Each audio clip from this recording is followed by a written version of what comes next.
Hello everyone, I'm Vice Delegate Cretox, and I'll be doing the first Fireside chat for the Vice Delegate of this term. I'm looking forward to addressing the region and answering any questions people here might have. So this Fireside chat will consist of a short recap of what we've been doing the past term in the SC, followed by a portion where people can ask questions and myself and Fiji can answer them. I'll be covering the transition, the recent WADP survey, new applicants to the SC, to the classification, and general miscellaneous stuff. With the transition, I'm pleased to say that the transition took a little under 2 weeks from start to finish, counting at the beginning of the term. This was far faster than the previous two, no card shenanigans necessary. I'm extremely pleased by the speed of it, and I sincerely hope that it'll serve as an example to future candidates, considering MCM was neither on the SC nor Vice Delegate when the transition began. For this transition, we used very frequent alerts for endorsing McMaster Donia and myself, contributions from the Ministry of Home Affairs with a list of Telegram template recipients, a bit of indirect advertising from the Ministry of Culture, and of course McMaster Donia's own prowess at endotarding. Were it not for the executive staff and WA residents in the Discord being so responsive to endorsement requests, this transition probably wouldn't have been nearly as successful. More detailed information on the transition can be found in the special transition tracker thread in the SC subforum. The MPA was also instrumental in the final phase of the transition, and I will be personally compensating anyone who lost keeper status in service of the transition with a random epic NS card.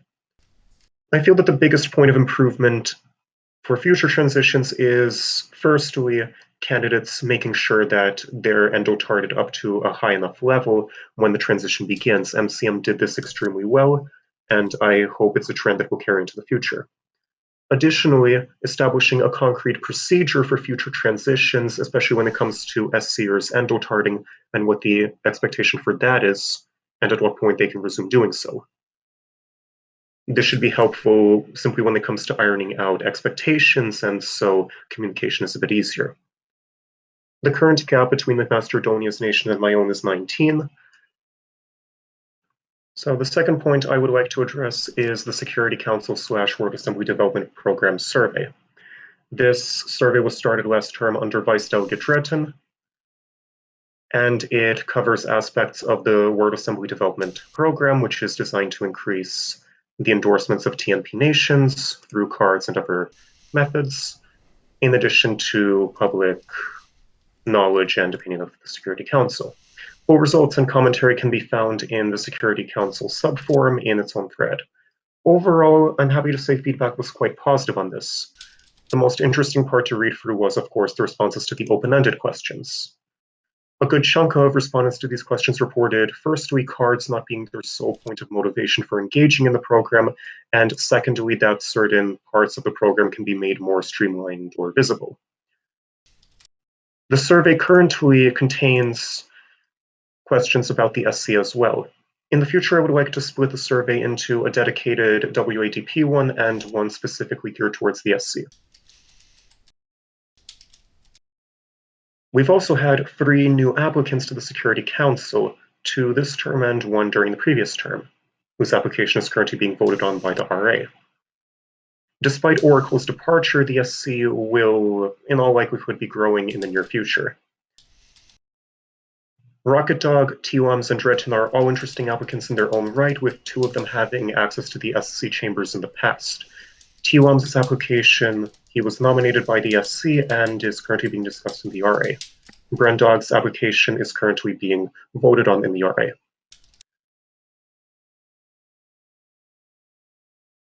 If anyone after this segment has questions on the new applicants to the Security Council, especially, I would be more than happy to answer those. I know that seems to be a popular topic for discussion. Next, on the subject of disclosure, and declassification. The form side procedure that Dretton worked out with the admin team is proving quite intuitive and effective. The main bottleneck, for me at least, is simply waiting for former members who had access to the SC chambers to respond. There was information that needed to be redacted for other reasons, but surprisingly little of that. It is mainly SCers who are not able to consent to their comments being made public. In terms of miscellaneous stuff, core responsibilities of the checks addressing potential security risks, intuitive, straightforward. I've also been experimenting with the format and timing of weekly updates, especially during the transition, where I tried breaking up the format into distinct sections, along with doing a shorter midweek update.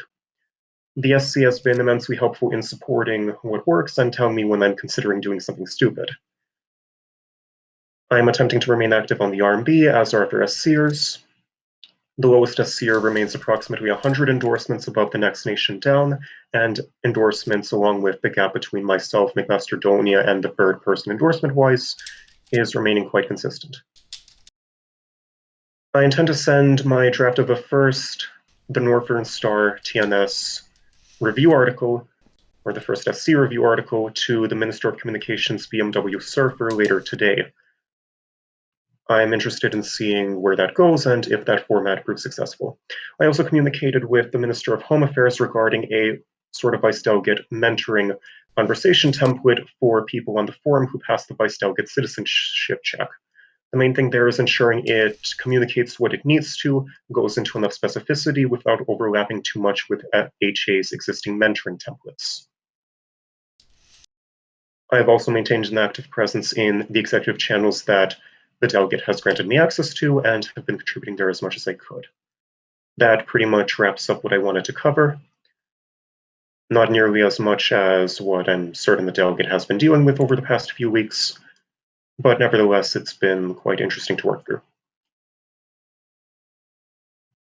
And with that, I'm happy to answer any questions anyone might have in the Agora text. All right, first question from Barbarino. Cool. Oh, yes, Fiji. You can type your questions. You can ask directly if you'd like to. I really have no preference.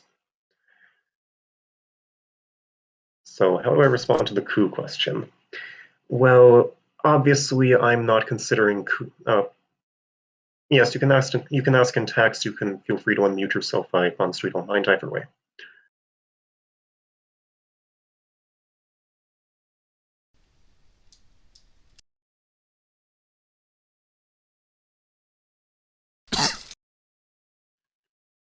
As Vice Delegate, I'm always on the lookout for potential security risks or potential coups, as per Barbarino's question, and I am... honestly, how do I answer that? Barbarino, could you please clarify what you mean by coup? My favorite color is blue, in response to Cascadia's question. Okay, thanks for clarifying, Bob. Am I going to coup the region? I will say I'm not going to coup the region. Even if I wanted to coup the region, we have so many redundant systems in place, it would be nigh impossible. Yes, Vivanko, that's basically my answer.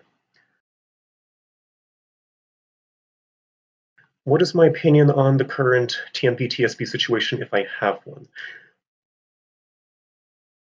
Very good question. My opinion is that this situation should not have long-term consequences. The Aurora Alliance will remain intact.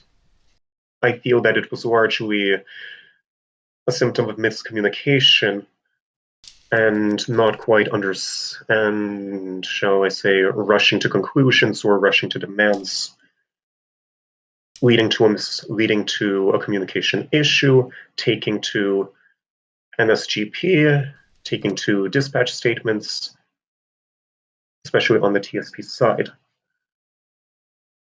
I think that the situation, while unfortunate, it is settling down at this point,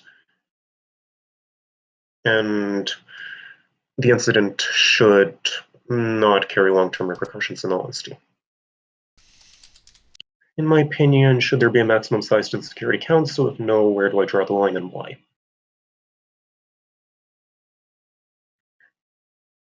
I'm strongly opposed to establishing a maximum size to the Security Council in the legal code or the SC procedures. I believe that if an applicant is qualified, if they're active, if they have something to bring to the table, then they should be considered for a spot on the Security Council just the same as any other applicant. I understand, especially with the current situation with three promising applicants to the Security Council with their applications in varying stages of the process, it can seem as though the Security Council might get a bit large in the future. I don't see this as a drawback. In fact, bringing new perspectives to the table is always welcome, in my opinion.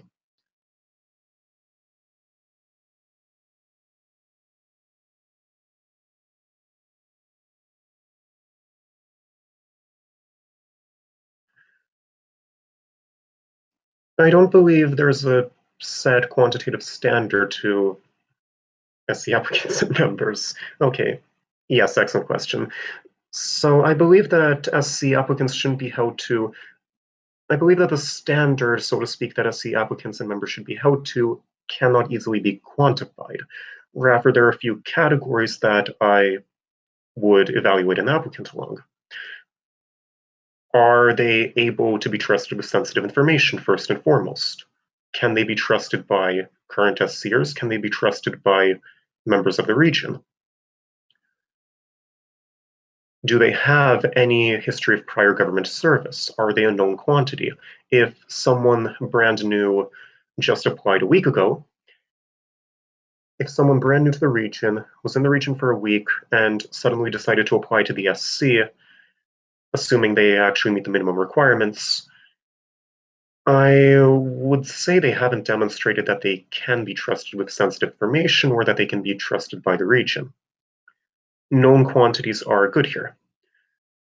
If an applicant is known by SCers, if the applicant is known by the broader region, and if the applicant can demonstrably be trusted, best of all, if the applicant is a former delegate or vice delegate or a former security council who's had access to private SC chambers and demonstrated that they're worthy of that trust, I would say they meet that standard. Something else that helps when evaluating a potential applicant is, have they demonstrated prior history in government positions? Have they served in any elected positions? Aside from delegate, vice delegate, if they have a long history of service as minister in the executive staff, if they have a long history of service as some other high-level executive positions, say senior diplomat, senior WA consultant, that shows, firstly, they've had access to sensitive information in the past and have been able to handle it.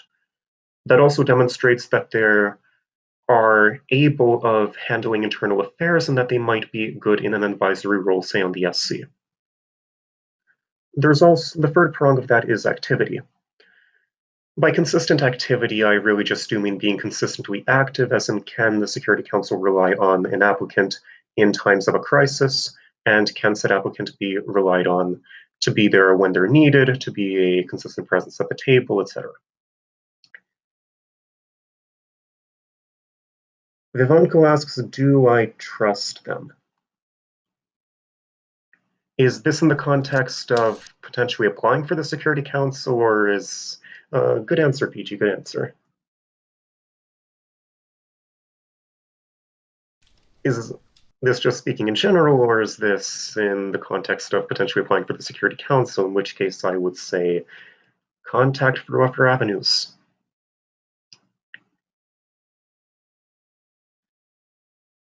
I feel that you've contributed to the region definitely in a variety of positions over time. You are, after all, current justice, former deputy minister of radio, so you've served in various positions within the government.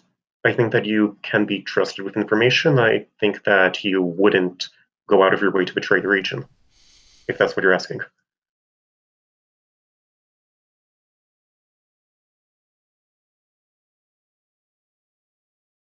No, I'm definitely not suspicious of you, Ivanko. Absolutely not.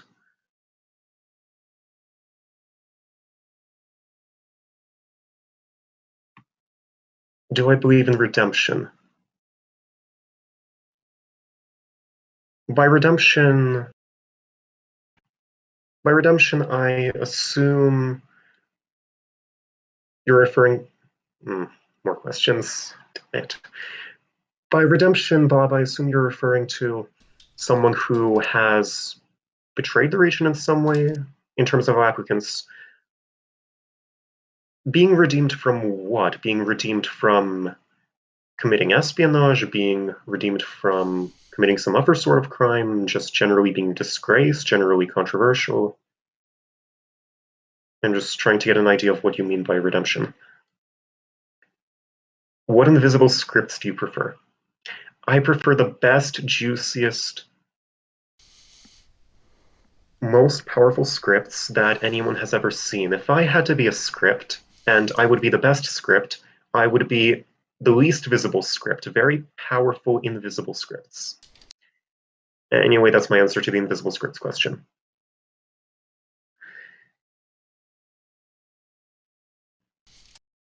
I strongly believe in giving second chances so long as the applicant seems to have made a legitimate effort to redeem themselves. However, I will say that if someone is applying to the Security Council and there are lingering questions about their commitment to the region, they are better off not applying in the first place, since being a security counselor is inherently a lifetime position. Unless, of course, you resign or are recalled, but there are no term limits when it comes to the Security Council. In this context, there's plenty of time for people who believe they need to redeem themselves or who the wider region believes need to redeem themselves to actually go on that path of redemption, to demonstrate that they are committed to the region, that they won't repeat whatever has caused them to require that sort of redemption in the past. If such a person is seeking a position on the Security Council, I would say caution is best here. However, if they have demonstrated over a prolonged period of time that it was a mistake, they see whatever they did as a mistake, and that they are legitimately trying to better themselves, yes, in that case, I would believe in second chances. Speaking of lifetime positions, to what standard should SCRs be held, and how would you seek the removal of a member?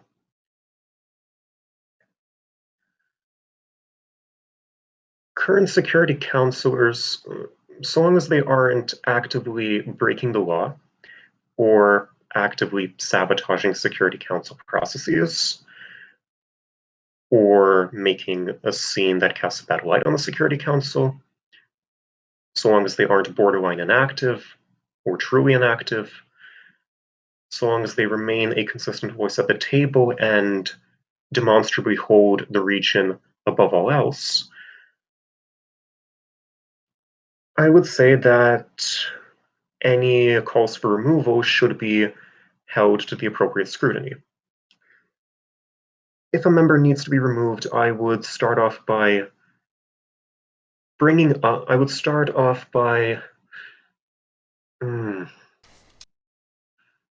Alright, so seeking the removal of a member should firstly be conducted by identifying what the specific issue is, if the issue is resolvable in the short term.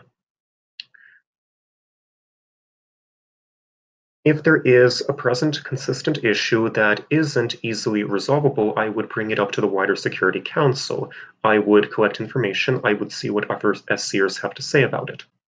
I would also contact the Security Counselor in question privately and find out what exactly the issue is, what steps are they willing to take.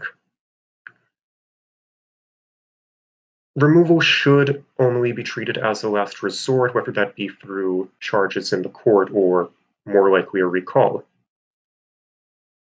If someone is willing to resign themselves after hearing what the issue is, and if they believe that the issue cannot be resolved internally, then I would say that is their prerogative. Do you think that the requirements for the Security Council should be higher or lower than the current requirements, or do you think it should stay the same? So, by requirements, that can be interpreted as hard requirements from staying on the SC or the expectations of a current SCer. In terms of hard requirements, I think the requirements currently are perfectly sufficient. So long as you maintain your endorsements above a certain level, so long as you maintain your influence above a certain level, so long as you obviously don't abandon your office, say by CTing, I think those metrics are perfectly adequate. Oh, you mean as in to apply for the Security Council? So the current requirements to apply for the Security Council are have at least 500 endorsements and have at least 182,500 members serves influence. I think that these requirements are perfectly sufficient.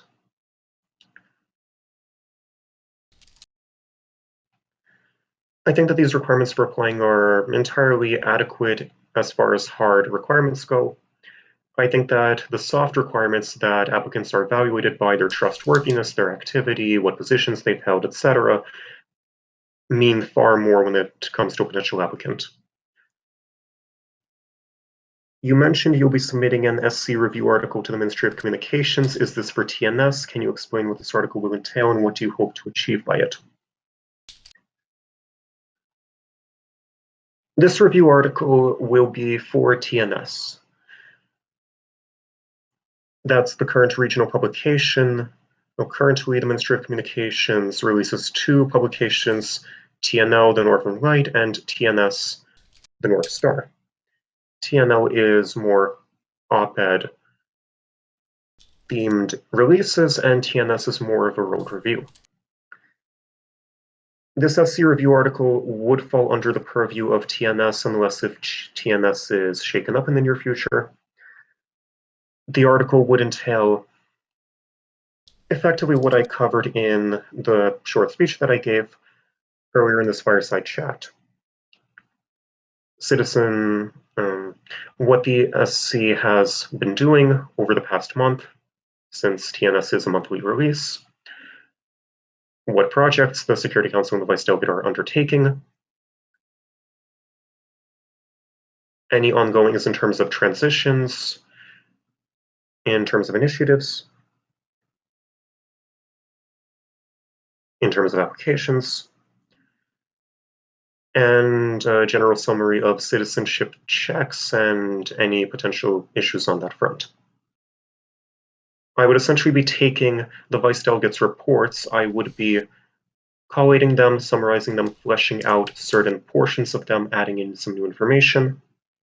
What I hope to achieve is increasing the visibility of the Security Council's activities every month and the Vice Delegates' activities. What I feel is a major weakness of the Security Council currently, and this was corroborated by the recent WADP/SC survey, is simply a lack of, I should say, knowledge or visibility towards the wider region. With this article, which is disseminated, easy to by this readily disseminated article, which is easy to access, easy to read, it should bolster that visibility somewhat. Would you support the reestablishment of the Office of Attorney General in the region? The only reason I would see to reestablish the Office of Attorney General is the generally prolonged amount of time that transpires between an indictment being filed, a prosecutor being confirmed, and the case actually gaining traction. However, to that end, I don't believe reestablishing the Attorney General is truly necessary. This is simply because, firstly, we have the prosecutor application pool thread started by TLUMS, the prior delegate, during last term. We also have, obviously, the current delegate has the ability to reach out to people who might be potentially interested in serving as a prosecutor or to call upon the wider region to serve as prosecutors should they be interested. I believe that if the delegate is struggling to find an appropriate prosecutor, that speaks more about the veracity of the case than it does about Attorney General versus independently appointed prosecutors. I am open to changing my mind on that, however, should there be a compelling argument brought forth to the RA in the form of a legislative bill in favor of reestablishing the Office of Attorney General.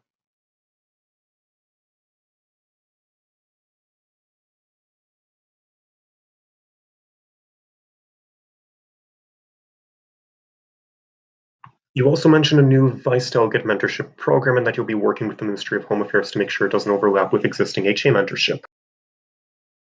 Can you explain the goal of the new program? Is it to train people who might be interested in someday running for Vice Delegate? Explain. In what ways would it be different than the existing mentorship program? Is this something you as Vice Delegate would conduct personally, or would you expect SCers to chip in their efforts as well? The new program I envision as initially an effort by myself as Vice Delegate, potentially being expanded to the wider Security Council, should it prove fruitful. This would entail the Vice Delegate starting a template-based conversation with new members on the forum who have passed the Vice Delegate's check for citizenship. Whereas the Ministry of Home Affairs mentorship program in its current state focuses on one-on-one contact in broad strokes. What are you interested in? How can I funnel you to what you specifically might be interested in engaging with? This Vice Delegate mentorship would firstly not be geared at someone at interest in someday running for Vice Delegate. It would rather more explicitly cover what opportunities are available in the region, what is the makeup of the region's government, how can new citizens become more involved in the region's government.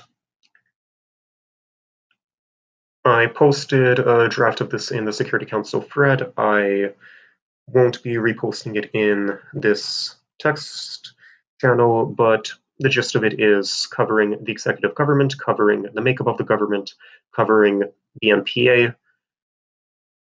and how people can find out more about the executive staff, the importance of being in the executive staff, and how people can apply for the North Pacific Army. So it's essentially taking mentorship, taking home affairs mentorship, making it more specialized, making it more specific, and attempting to reach out to new members, to new citizens from a slightly different angle. The Minister of Home Affairs has told me that what I have envisioned shouldn't overlap substantially with his vision for home affairs mentorship, so I take that as a good sign. Additionally, of course, it'll get the Vice Delegate and perhaps Security Councilors in the future directly engaged with new citizens, which I see as incredibly important for building up the visibility of the SC and for building trust in the SC as an organization.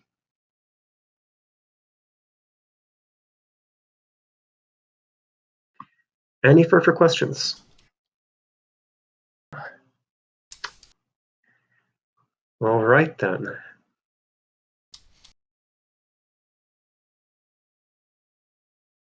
You and your probing questions.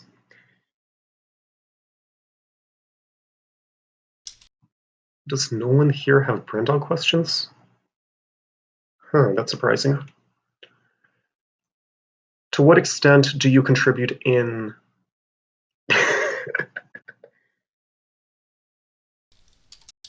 To what extent do you contribute in Executive Council discussions, and what do you view as your role here?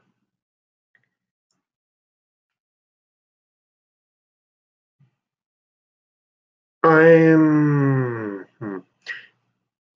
am willing to say that I frequently contribute to Executive Council discussions, not only in the Executive Council chambers themselves, but also in private ministry Discord channels in the Executive server.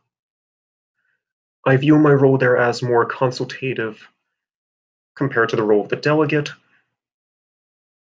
and offering input where it Simply offering input where I see it might be warranted. Say, in the Executive Council discussing the recent incident between our region and the South Pacific,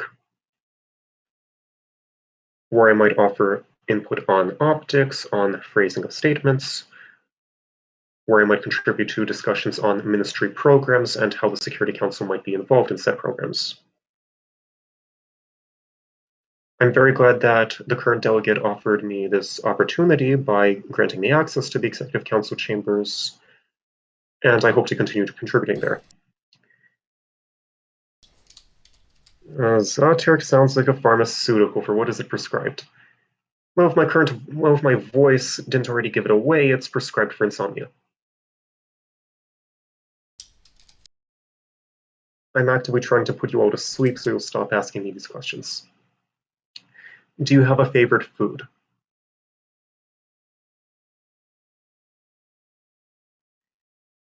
If it fits in my mouth, I'll eat it. You view R&B participation as a valuable metric for SC activity. R&B participation is certainly desirable when it comes to applicants and current SCers. I myself have been trying to remain actively involved on the R&B. However, R&B participation is only one part of the broader picture. We also have participation on the forum and participation on the Discord server. Of all of these, I would view Discord participation as honestly more important, considering that so much community and government activity occurs there.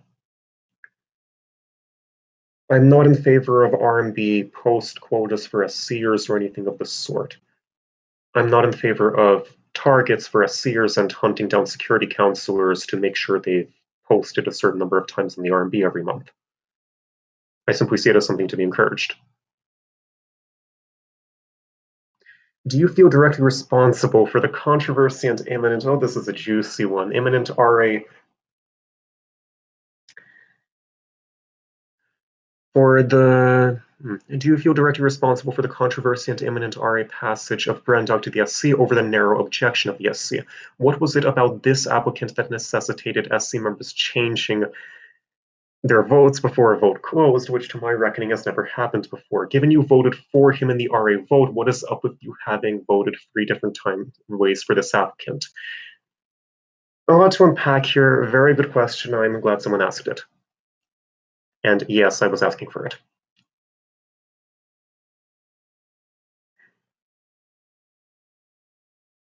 I am, of course, responsible in a way for the RA passage of Brandon, considering I was one of those who initially voted in favor and changed my vote later on. Had my vote remained in favor of the nomination, Brendog's nomination would have passed the Security Council by a 6-5 margin.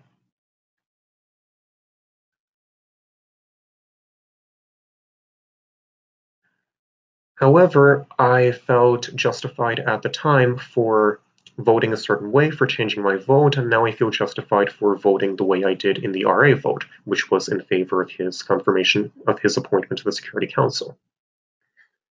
With Brendog, as I said in the Regional Assembly discussion thread over his application, I don't feel that his loyalty or commitment to the region was ever in question. My sole concern was arguably subpar performance in executive roles and inconsistent activity as a whole. When I say inconsistent activity, I mean on the Discord in the government positions he has held, and to a lesser extent on the RMB, where he was and still is more active than some current SCers. This was the sole reason why I was initially on the fence about Brandog's application, and why I ended up changing my vote over the nomination from aye to nay. However, since then, I've been seriously impressed by Brandog's activity as lead game site advocate on the RMB and on Discord.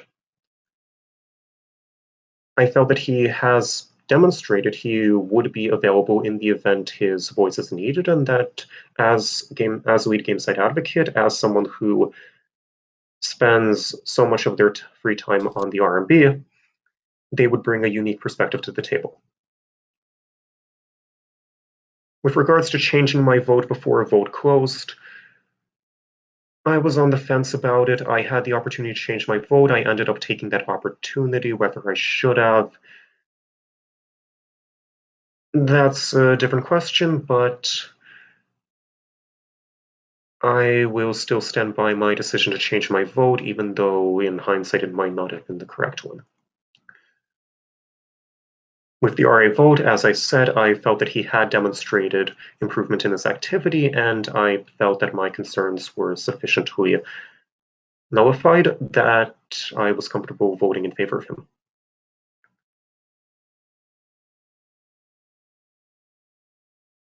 The process of the RA appointing SCers by a 2/3 majority, in spite of the SC denying Brandog's nomination, exists for a reason, and I felt that in this situation it was justified. Of course, Brandog could have reapplied in the future, but it was ultimately his decision not to do so. Before worrying about SC involvement in the wider community, what concrete plans do you have to build SC community and involvement internally? I think that one of the shortcomings, specifically concerning the recent transition between TLMs and McMaster-Downey as delegate, was a lack of open communication and expectations, whether that came to certain parts of the legal code or expectations for SCers and Otarding. I personally felt that I made a sufficient effort to communicate with the Security Council as to expectations. However, there is always room for improvement. I feel that, and this has been brought up internally, establishing a concrete procedure for dealing with future transitions and for expectations from security counselors when it comes to future transitions could be useful in this aspect.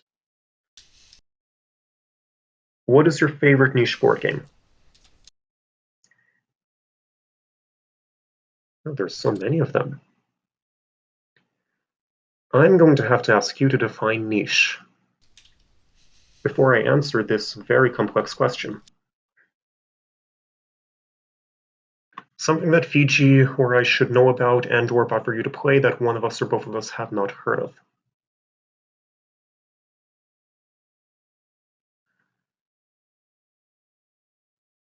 Well, there's this wonderful board game called Nation States, and I would define that as a board game because if you are playing Nation States off of a laptop, the lower part of the laptop with the keyboard, or if you're playing on a desktop and using a keyboard to play NS, it could arguably be considered a board of sorts.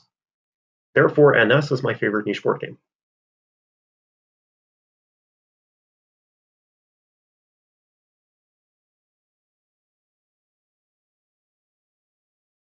No, I don't think I'm funny. Does that answer your question?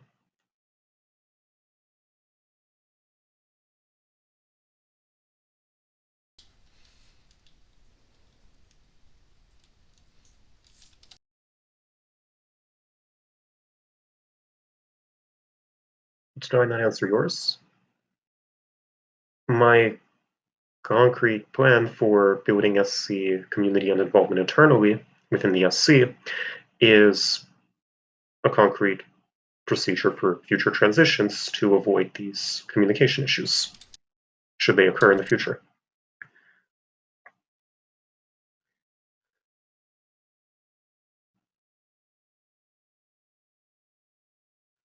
Oh, I see what you mean. Following directions does not equal community building. I would argue that any community building and any sense of community must be predicated on a sense of mutual trust. And this trust is difficult to establish when issues crop up due to differing expectations or different ideas of how transitions are to be conducted.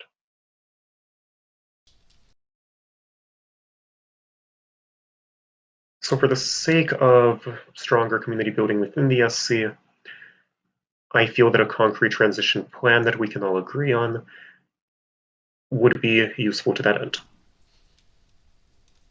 Because, I mean, the community doesn't crop up out of thin air.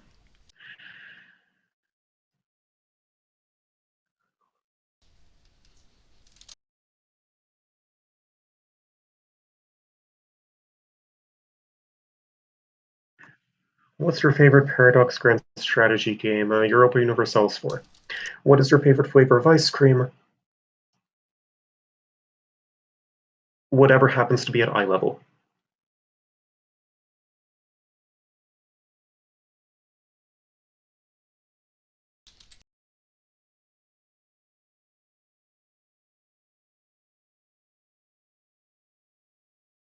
Yes, Ghost, even pistachio. If it's at eye level, I might be willing to put pineapple on pizza.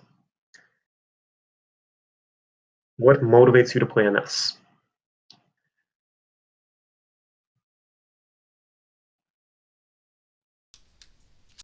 The political structures within the game, especially within TMP, and the political aspect of NS is what motivates me to play this above other games.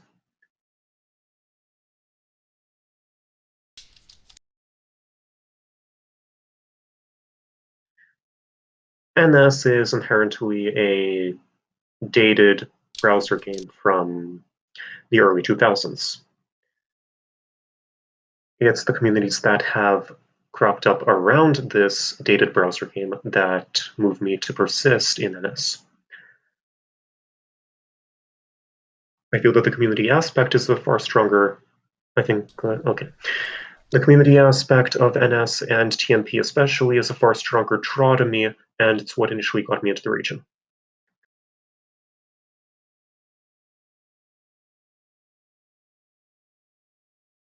Do you believe Security Council or communication with the Regional Assembly is lacking? To what extent is the responsibility of SCers to engage with the RA and to be responsive to their concerns? What will you do to promote SC attention to RA discussions and votes? So I'm assuming this is directed at the semi-recent Security Council or Security Council disclosure bills that have come before the RA.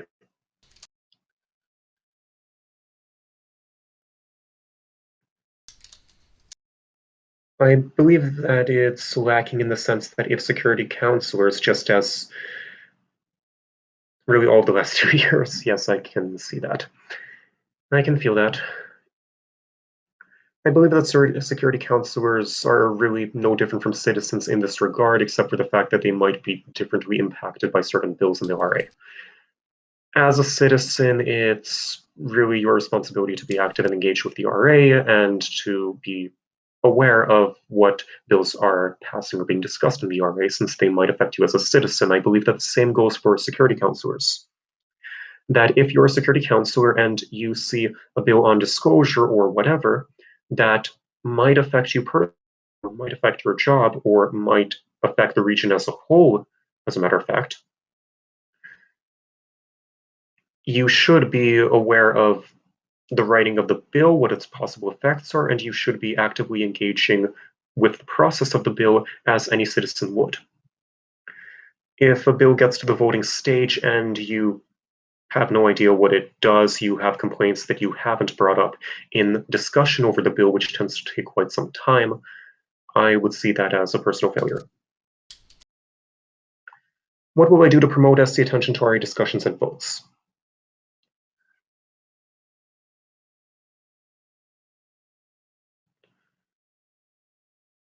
I will firstly ping the Security Council when votes that are potentially when the votes that affect them directly more than the average citizen come up in the RA. I would ask the Security Council what their opinion as a whole is on proposed bills, and I would ensure that SCers are actively engaging with the process simply by reminding and gently nudging them to engage with the RA. Since if a declassification bill, let's say as an example, comes up in the future, the SC is firstly the most directly impacted by something like that, and secondly, is in probably the best position to comment on such legislation. I would see it as the responsibility of the Security Council to be informed of this and engage with this, and I would see it as the responsibility of the Vice Delegate to make sure that the Security Council is engaging with this, not only for the benefit of the Security Council, but for the benefit of the region.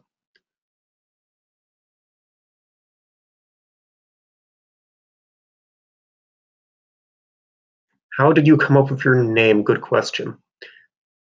So the current nickname I'm using on Discord is a reverse spelling of the name I usually go by on nation states.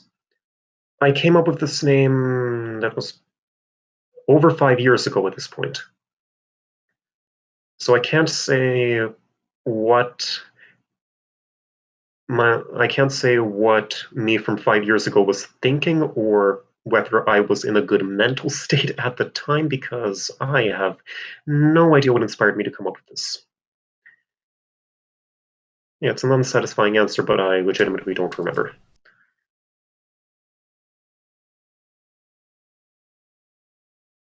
You've already made a considerable dent in your VD campaign promises, given us VD transition, this very chat, and plans you have for various VD-centric programs. What is your focus turning to now that the transition is complete, and do you intend to run for re-election? So my focus is on the various VD-centric programs, which I haven't made as much progress in as I would have liked, but there's still plenty of time left in the term for that. I'm specifically referring to, well, yes, it's been 3 weeks, but that's no excuse, Ghost. For various VD, I would double down on various VD-centric programs, specifically iterating on Vice Delegate weekly reports, how those can be improved, seeing if this SC review article I have planned, which I'll present to the Minister of Communications today, works, how that can fit into TNS, how that can be improved. On this VD mentoring program, which has not come into full force as of yet. So it's not as though I'm lacking material for the remainder of the term. There's also, of course, the elephant in the room, that being declassification. And for declassification, my main bottleneck is just people who formerly had access to SC chambers and deciding when waiting long enough is waiting long enough for communication. So declassification is the main thing to tackle throughout this entire term. There is also, of course, looking over the standing recommendations, looking over the Security Council procedure, seeing what can be tweaked there, how that can be optimized. Do I intend to run for re-election? Honestly, at this point, I'm not certain. I'm not certain what the competition will look like. Maybe there is a brilliant newcomer who I want to give a chance to be vice delegate. Simply this early into the term, I can't definitively say. The more important question is, do you intend to run for delegate?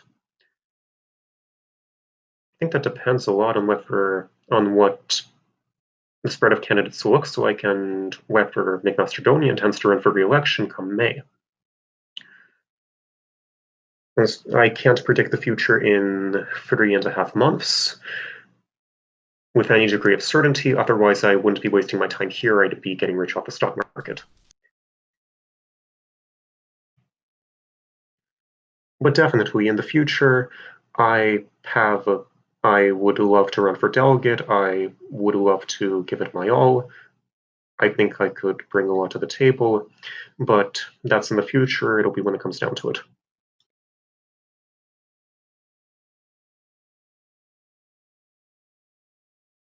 I'm just not really comfortable making these sorts of promises. Yes, I will run for re-election for vice delegate next term when it's so early into the term and I don't know what the future will bring.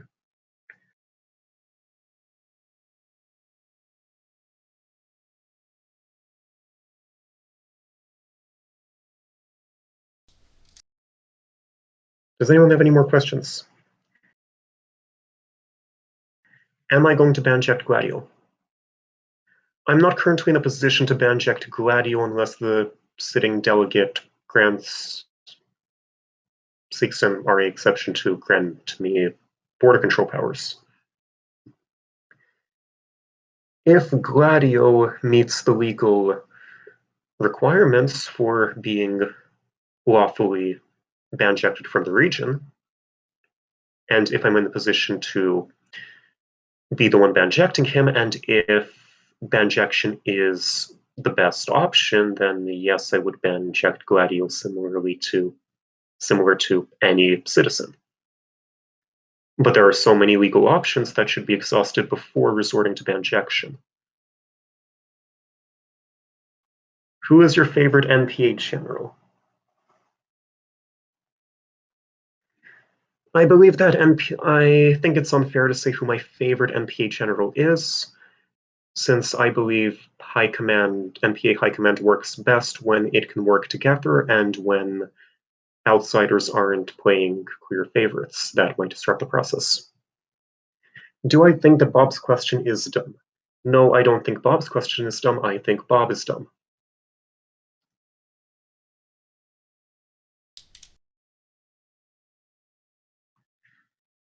But Bob is dumb in...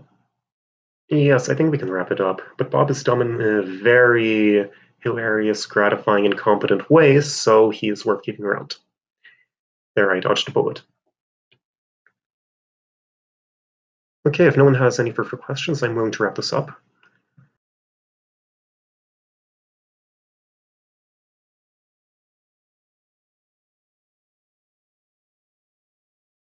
All right, well, I guess that settles it.